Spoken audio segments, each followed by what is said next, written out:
What's up, gamers? DreamcastGuy here, talking today about the PlayStation 5 Slim because the console has now been pretty much confirmed. It's being discussed in leaks, there's legal documents that actually discuss its existence, and to be quite frank, I think the idea of the PlayStation 5 Slim is incredibly dumb. But let's discuss why. Hope you're having a great day. If you could like this video and subscribe if you haven't already. Now, first and foremost, this is not some sort of silly console war video. I'm not attacking Sony. I'm not boosting up Xbox. I'm not trying to say the Nintendo Switch is king. I just want to talk about this as a PlayStation fan, as a person that actually loves their exclusives and stuff, a person who's incredibly freaking out of my mind excited for Spider-Man. This seems like a bad move objectively, but let's get into the facts to start with. So recently, obviously, there is the Microsoft court case going down. Activision Blizzard is trying to be acquired by Microsoft, and during the course of this $70 billion acquisition, they're having a long, messy court fight. And while Sony and Microsoft are under oath, they're starting to talk company secrets. And one of the things that came out is Microsoft straight up just said, hey, PlayStation is kicking butt and they're about to come out with a new PlayStation 5 Slim in 2023 and it's going to cost $400. They also talked a lot about the PlayStation Q, which is the new streaming handheld thing, and apparently it's going to cost, maybe $250. So this is very strange to me because we did know about the existence of the PlayStation 5 Slim. Other leakers have sort of confirmed that it's real. But the weirdness we now know about is the fact that it's going to cost the same as the PlayStation Digital Edition. It's going to cost the same as the already slightly discounted version, costing $400 instead of $500. But the weirdness is that the leaks have talked about the fact that the PlayStation 5 Slim is going to be the new real PlayStation 5. It's going to be what you get when you go into a store. And the way it's going to work is you buy it and it has no disk drive, but if you pay like $50, you get this extra external disk drive, which is going to like connect to the system itself. It's going to have like a slot to plug a disk drive into. So technically it's making it so that the console, instead of being, $500 as a disk drive edition, it's going to be $450. Now, here's my issue with this. Right now, PlayStation is killing it. I truly, in my heart of hearts, I truly believe they have the best exclusives. I feel like their controllers, personally, that's personal taste. I really like that. Xbox is doing incredibly well when it comes to Game Pass. I feel like Xbox's marketing for Starfield has been peak. Nintendo is having its biggest sales month pretty much ever. Games like Pikmin are selling like crazy. Mario Kart 8 is still getting DLC.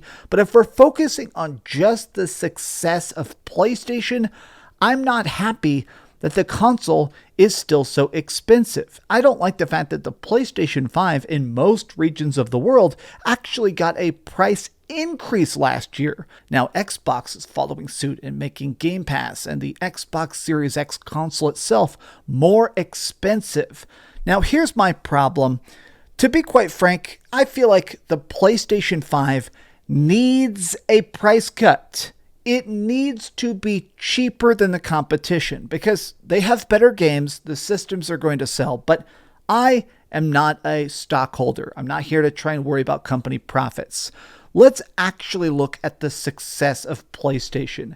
In the past, they have done a very standard practice, which is that 2 years into the life cycle, you normally do a $50 or $100 price cut. You get your normal system and you go, okay, right now we're going to give it a better hard drive, a bigger version of the game. Usually sometimes they'll change around the internal so it has better cooling and stuff, and then you drop the price. The PlayStation 4 did this so many freaking times, going from $400 to $349 to $299. They kept dropping the price worldwide in all regions, and that led to some overwhelming dominance. Like, actually look at that. In 3 years, it went down in price $100 freaking dollars. And yet in America, right now, the PlayStation 5 is totally dominating. I mean, worldwide, actually, the PlayStation 5 is already up to 38 million consoles. I mean, it's Jesus, that is just such an astronomical amount of money made. It annoys me the fact that back in the day, systems, especially from Sony, they realized the value of just getting the console into your house, whether it was selling you the Slim, selling you the fat PS2, selling you any console possible. That way you were there ready to buy the next big game. Personally, as a lover of PlayStation just in general, I think their games are so great. I want to see them reach that level of sales again. I want actual domination. I want to actually see the success of the PlayStation 5. And I think they have mostly cured the problems of console shortages. People that want a PlayStation 5 can actually buy them online consistently now, at least. It's not like there's that constant ridiculousness where you were searching 15 Walmarts in bumfuck Iowa to try and find a random console. Excuse my French. Now that they've cured up the supply chain, let's find a way to make the systems fly off shelves. We're already beginning to see this conversation point about the fact that we are about to be 3 years into the console cycle. We're currently 2.5 years into the console cycle. And while games are selling good, God of War, Spider-Man, a lot of these games are selling tens of millions of copies. I want to see more of that ubiquitous nature once again. I do feel like there is still a last batch of gamers that are clinging to the PlayStation 4 because there is some games to play. There is still some indie stuff. There is still stuff like the Final Fantasy Pixel remasters and stuff that still came to last gen. Final Fantasy VII Remake Part 1 was fantastic on the PlayStation 4 Pro. I want a console price drop because in the past, it has proven to be an absolute boon. Gamers want to buy these systems. Gamers want to jump on to the latest, greatest, coolest, biggest experiences. I'm a big believer in the fact that when it comes to gaming, it's a twofold aspect. It's playing the games and it's also being excited for that next big game. And right now, I do feel like them trying to increase the cost of the PlayStation 5 like they did last year, that's counterintuitive to actually getting the real market dominance that Sony clearly craves. Now, you're probably wondering, okay, well, if they cut the price too much, how are they going to make a big bunch of bucks? Okay, profits are still going to go up because everything that sells on the PlayStation 5, every freaking copy of every game, Sony takes a big chunk of the pie. Sony is going to make way more profit in the long run if they cut the price of the PS5s. But also, selfishly, I still have friends, especially in this economy, that are broke as a joke, that want a PlayStation 5 but can't afford to drop $400 on a system. To give a different comparison, I do think that part of the success of the Nintendo Switch is the fact that it was a cheaper machine.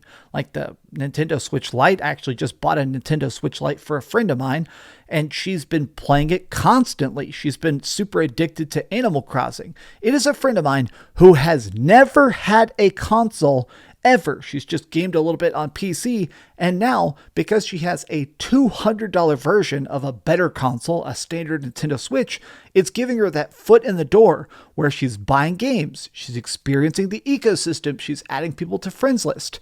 I think the PlayStation 5 Pro is going to be cool whenever it comes out, but I wish the PlayStation 5 Slim was $350 or $300 because I do think that would actually create conversation. It'd create that impulse buy. It would actually create that real explosion of hype again of being like, oh yeah, now everybody needs a PlayStation 5.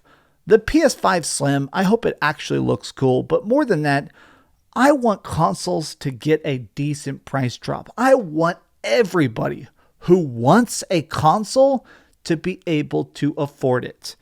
I know that sometimes people will be like, oh, gaming is not a broke man's hobby.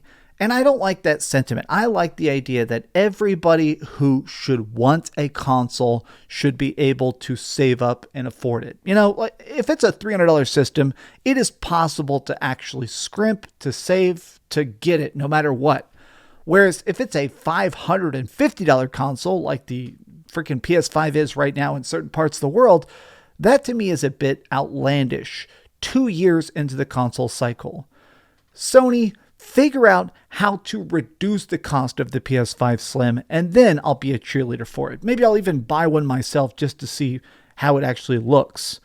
But these have just been some off-the-cuff thoughts because honestly, these expensive consoles to me, it just seems like a bad move in the long run.